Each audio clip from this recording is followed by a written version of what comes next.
Bonsoir à tous. J'ai l'honneur de m'adresser à vous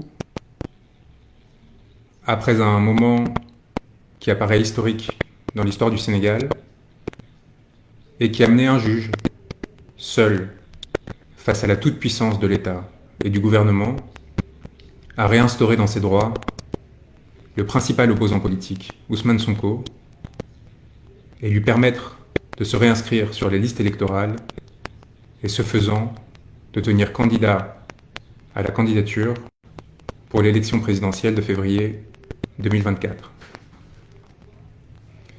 Il faut saluer le courage de cet homme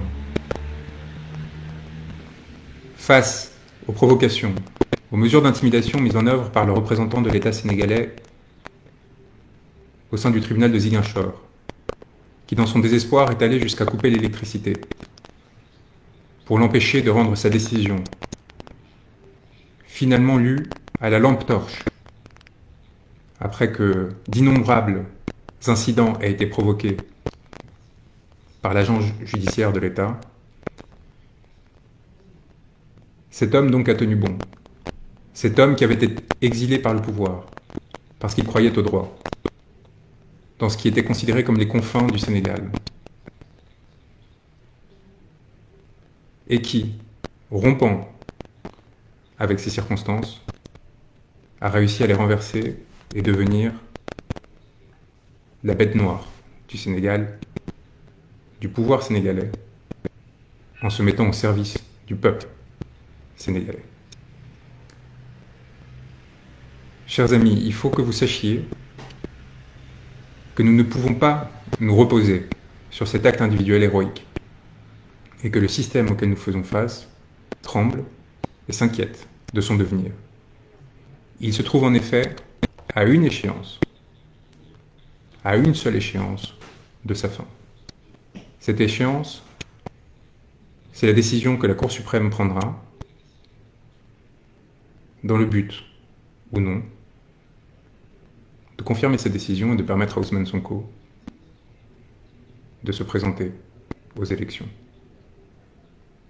La confirmation de la décision de Ziguinchor, qui est une décision qui est fondée en droit et qui rompt avec les stratagèmes mis en place par le pouvoir, est évidente de ce point de vue, mais politiquement aussi, son sort est censé être scellé. Il appartiendra donc aux magistrats à 4 mois de cette élection présidentielle de montrer leur droiture et leur indépendance, et il appartiendra au peuple du Sénégal de montrer l'importance qu'il accorde au fait que ces élections se déroulent dans un cadre pluraliste et qu'elles soient en cela purement démocratiques.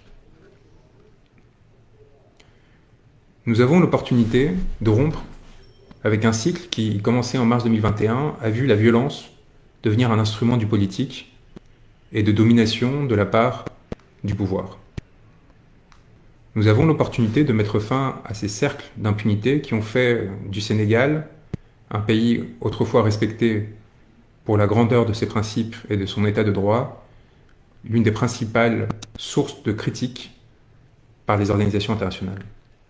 Nous avons surtout l'opportunité de rendre au peuple sénégalais sa souveraineté, à un moment où une grande partie de sa population part en exil et se confronte à la mort en prenant des pirogues pour fuir la misère. Dans ces circonstances-là,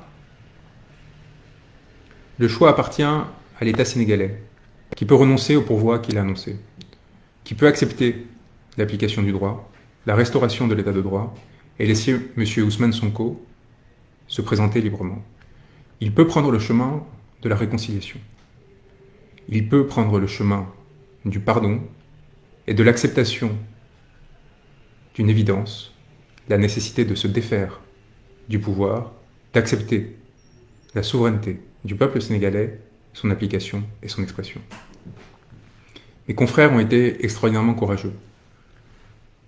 Ils ont été aussi extraordinairement talentueux. Leurs plaidoiries, vouées à faire l'histoire, doivent nous marquer avec d'autant plus d'importance qu'elles ont été faites dans des conditions inacceptables. La censure systématique que le bâtonnier du Sénégal impose à mes confrères lorsqu'ils souhaitent organiser des conférences de presse pour défendre les intérêts de mon client ne peut pas être acceptée. les entraves, que ce soit par des poursuites disciplinaires, voire des poursuites pénales, qui m'ont soit touché mon confrère Babacar Ndiaye, qui ont amené à mettre en détention des personnes qui avaient eu pour tort, pour seul tort, de me rencontrer alors que j'étais venu défendre un homme, Ousmane Sonko, qui était privé de sa liberté, sont inacceptables. Une grande partie du Sénégal souhaite aujourd'hui tourner la page de ces heures sombres et souhaite le faire dans la paix et la concorde. Il doit lui être laissé le choix d'avancer dans ce chemin sans que la violence ou que l'instrumentalisation du droit n'interviennent à nouveau. Le gouvernement est aujourd'hui face à un dilemme. Poursuivre dans une voie sans issue délétère ou cesser ces ruptures avec son propre ordre constitutionnel qui ont amené au chaos, à la sauvagerie et à la mort. Nous avons, vous le savez, entamé des poursuites, non seulement à la Cour pénale internationale, mais en France. Le sort de celle-ci et de cette élection déterminera la possibilité pour de nombreux Sénégalais qui se sont compromis avec les pouvoirs actuels de pouvoir continuer à se déplacer en dehors de ce territoire et tout simplement de continuer à exercer en liberté.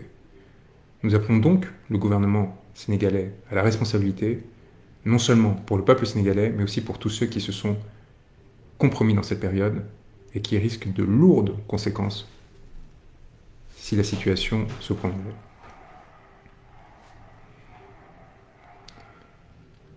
Je souhaite dire un mot aux Sénégalais qui penseraient que la suite dépend de l'État, des avocats ou des avocats de M. Sonko. Ce qui s'est passé à Ziguinchor n'a été permis que grâce à une mobilisation populaire massive et par la démonstration renouvelée que le peuple n'acceptera pas de se laisser piétiner, que le peuple n'acceptera pas que ces élections aient lieu sans la participation de M. Sonko, et que le peuple sera prêt à tirer toutes les conséquences d'une violation de ses droits afin de se faire respecter. Il est donc essentiel que dans la perspective des prochaines échéances, cette mobilisation se maintienne, et le courage et la créativité de ceux qui, malgré les interdictions systématiques de manifestation, malgré l'existence de 1500 prisonniers politiques sur ce territoire, ont continué à trouver de nouvelles voies pour démontrer leur soutien à M. Sonko et plus généralement à la démocratie, est crucial, que ce soit par la démonstration systématique de cet engagement au sein de manifestations publiques, comme lors des matchs de football, ou à travers la mobilisation sur les réseaux sociaux et enfin les mobilisations populaires sur le terrain, il apparaît essentiel et cardinal que vous continuiez, par fidélité aussi, pour les sacrifices qui ont été mis en œuvre par M. Sonko pour défendre les intérêts de cette population. Celui-ci croit en son destin, n'est prêt à aucune forme de compromission, de négociation comme tant d'autres s'y sont voués. Il respecte et exige le respect strict de l'état de droit qui doit, de façon concomitante, lui permettre de se présenter sans condition et sans qu'il soit besoin de se compromettre ou de demander une quelconque assistance au pouvoir actuel. C'est donc un appel solennel à celui-ci, à respecter ses propres règles et à s'engager sur la voie de la normalisation de la situation politique que nous passons maintenant. Nous vous appelons, Sénégalais, à protéger l'ensemble des personnes qui se sont engagées pour vous défendre, vous, vos intérêts et votre dignité, à vous assurer qu'ils ne seront pas touchés, à vous assurer que nulle main ne pourra venir sur eux pour les atteindre et les affecter. Depuis Paris, depuis les Comores, où mon confrère Saïd Larifou exerce et a fait le déplacement jusqu'à Ziguinchor pour montrer encore une fois l'importance et l'attachement qu'une grande partie de la communauté internationale a pour cette affaire. Des Antilles, où ma consoeur Lorenza Brojac et Maître Tacita agissent. Des institutions internationales, de Madrid, où nous avons été reçus pour mettre en place une série de mobilisations afin de restaurer l'état de droit et la démocratie sénégalaise. Nous vous assurons que nous resterons à vos côtés et que nous continuerons à nous battre pour peu que vous aussi, vous restiez mobilisés. Nous appelons enfin les magistrats et les hauts fonctionnaires qui seraient inquiets des conséquences qui pourraient y avoir sur leur carrière, dans le cas où ils respectaient le droit et l'appliquaient, plutôt que de se soumettre aux instructions politiques et inacceptables du pouvoir en place. Nous les appelons d'une part à se rappeler de leur serment, de la nécessaire dignité avec laquelle ils doivent exercer. Nous les appelons aussi de façon plus pragmatique à se rappeler que dans quelques mois, ce pouvoir s'effondrera s'il cesse de respecter ses propres principes. Sans Ousmane Sonko, en février 2024, il n'y aura pas d'élection. Il n'y aura pas d'élection parce que le droit, le strict droit, exige qu'il puisse se présenter. Et nous rappelons que les procédures que nous avons enclenchées ne sont pas complètes. Et que toute compromission de la part de forces institutionnelles qui viendraient détourner le droit de façon évidente, dans le but de complaire au pouvoir actuel, feront l'objet de poursuites supplémentaires et amèneront à des conséquences qui pourront, encore une fois, toute leur vie, les poursuivre. Il n'y a pas de possibilité de négociation, que ce soit d'une autre candidature que celle de M. Sonko, que ce soit celle d'un décalage des élections comme cela a été un temps prévu, ou que ce soit évidemment la tenue d'élections sans des représentants de ce courant populaire massif qui s'est levé aux côtés de ce dernier. La communauté internationale le sait, l'a rappelé et indiqué encore récemment au pouvoir sénégalais lors de son passage aux États-Unis, rappelé la nécessité de tenir des élections inclusives et a pris acte de la décision de Ziguinchor qui, encore une fois, fera l'histoire. Je tiens à rendre hommage, encore une fois, une dernière fois, à l'ensemble de ses confrères qui, depuis Dakar, continuent d'exercer malgré les pressions qui sont les leurs, qui se sont déplacés à Ziguinchor pour arracher cette victoire essentielle. Nous sommes fiers de porter la même robe qu'eux, nous sommes fiers d'agir à leur côté, nous sommes fiers de continuer à marcher aux côtés de vous, peuple sénégalais. Je vous remercie pour votre engagement, je vous dis que cette victoire est vôtre et qu'il faudra maintenant la confirmer, que ce sera une affaire de quelques jours, que nous irons demander dès obtention de la décision les formulaires de parrainage au sein de la direction générale des élections et que nous continuerons à nous battre en mettant en place l'ensemble des procédures judiciaires mais aussi politiques nécessaires aux fins du respect du droit de M. Sonko.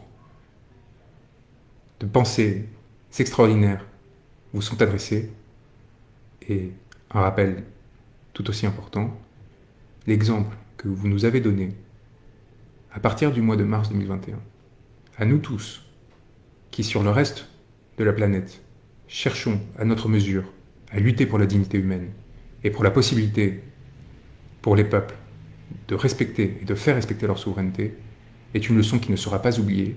Vous êtes à quelques pas de la victoire, d'une victoire qui démontrera qu'à travers le droit, qu'à travers la paix, il est possible de changer le destin de millions d'êtres humains.